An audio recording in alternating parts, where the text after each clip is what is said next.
Hello students, पिछले के video class में मैंने थर्ड आकार यानी तृतीय आकार का 6 वैलिड मूड है, उसमें 2 को मैंने बताया था, बाकी 4 के नहीं बताए थे। तो उनको मैं आज डिस्कस करूंगी कि कौन कौन से क्या क्या निष्कर्ष निकलेगा। अब आ जाइए, ऐसे मैं पहले वाले भी 2 को बता दे रही हूँ। डारा पीठ में आप देखिए कि ए आई ओ में कौन सा 3 वाक्य है। तो पहला ए, फिर दूसरा ए यानी 2 आधार वाक्य है, उससे आई निष्कर्ष निकलेगा क्योंकि दोनों भावात्मक वाक्य है। अपूर्णव्यापी वाक्य से अंशव्यापी वाक्य यानी पर्टिकुलर वाक्य सेंटेंस निकलता है। दूसरा है डाटा साई। इसमें देखिए कौन कौन से वाक्य हैं। इसमें फर्स्ट वाक्य है ए पूर्णव्यापी भावात्मक, आई अंशव्यापी भावात्मक, तो इससे भी थर्ड फिगर में आई निष्कर्ष निकला है। अब आ जाइए थर्ड में आई है फर्स्ट वाक्य, दूसरा है ए और तीसरा यानी दोनों भावात्मक वाक्य है, एक अंशव्यापी है और एक पूर्णव्यापी है, और दोनों से आई यानी अंशव्यापी भावात्मक वाक्य का निष्कर्ष आया है। चौथा आ जाइए फ्लेप्टॉन। इसमें देखिए कौन कौन से वाक्य हैं। इसमें आई पूर्णव्यापी निषेधात्मक है, फिर आई है आधार वाक्य, 2 निषेधात्मक है। तो 2 निषेधात्मक फ्लेप्टॉन में आपका ए है ये, क्योंकि 2 निषेधित वाक्यों से निष्कर्ष नहीं निकलता है।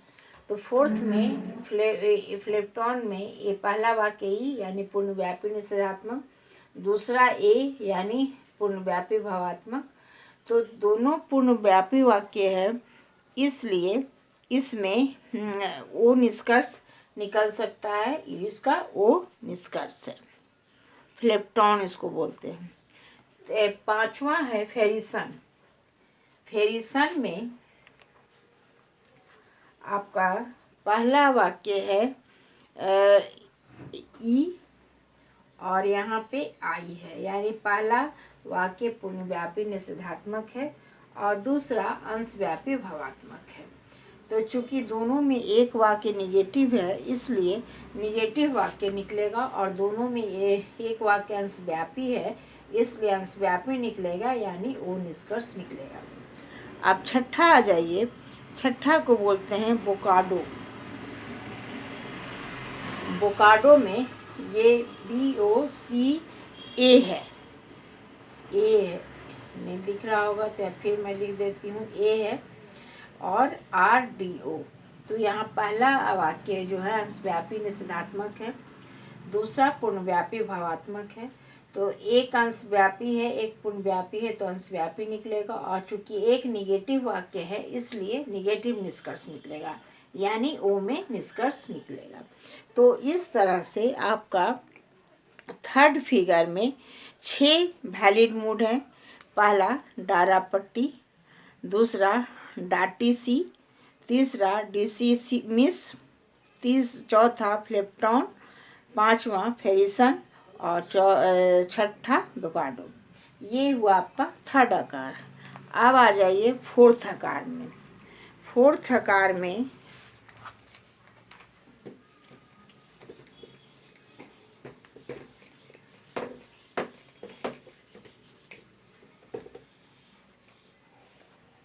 फोर्थ आकार में 4 वैलिड मूड होते हैं। पहले को मैंने बताया है कि इसका जो ये है, इसमें है आपका PM, और फिर ऐसे आ जाइए MS, therefore SP। तो इसमें आपका वैलिड मूड जो है सो चतुर्थ आकार में आपका वैलिड मूड 5 है। पहला है BRAM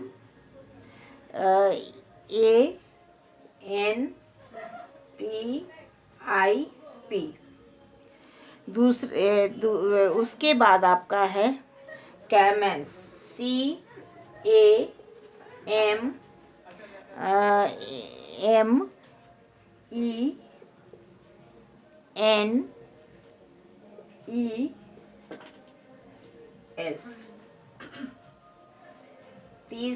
तीसरा है आपका जाके DIMARIS।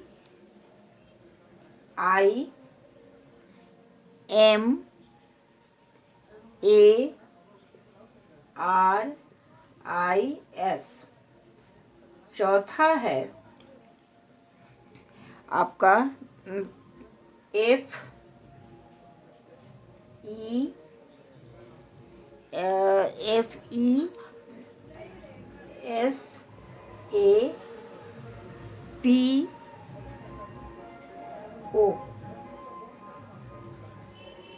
और पांचवा है आपका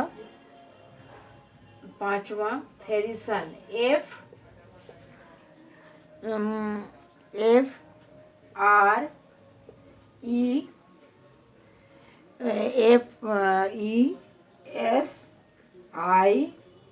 FESISON। अब पहला आपका हो गया, इसमें वैलिड मूड है बारामंटिप।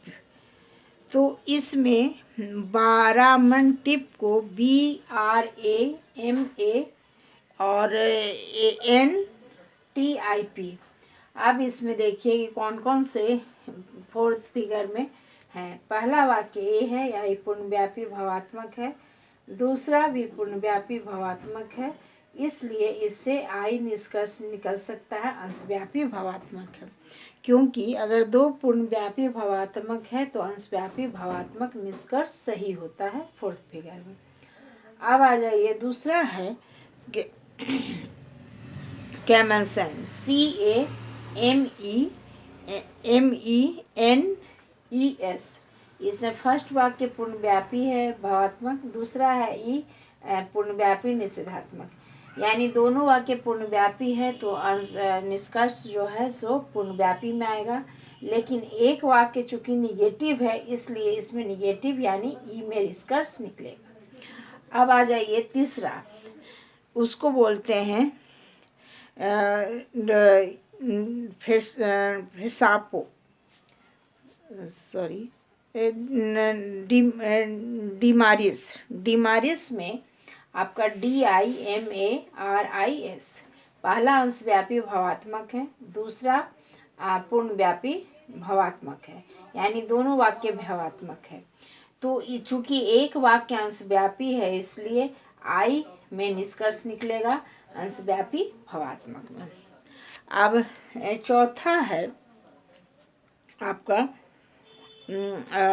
FESAPO, FESAPO। इसमें एक वाक्य देखिए पूर्णव्यापी निषेधात्मक है और दूसरा पूर्णव्यापी भवात्मक है। तो पूर्णव्यापी एक में EA, तो एक निषेधात्मक है, एक भवात्मक है, तो निष्कर्ष भवात्मक में आएगा, सॉरी निषेधात्मक में आएगा। तो यदि दोनों पूर्णव्यापी वाक्य हो तो हम अंशव्यापी भवात्मक या अंशव्यापी निषेधात्मक में निकाल सकते हैं, यानी ओ में निष्कर्ष निकाले हैं। अब आ जाइए पांच, ये है फेरिशन, FRESISON।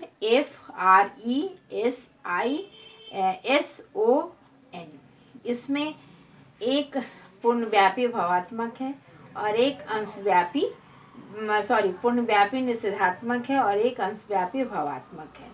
तो चूंकि दोनों में एक वाक्य निषेधात्मक है, इसलिए निषेधात्मक में निष्कर्ष निकलेगा, और दोनों में एक अंशव्यापी है, इसलिए ई में ना निकल के ओ में निकलेगा, यानी इसमें ओ में निष्कर्ष निकलेगा।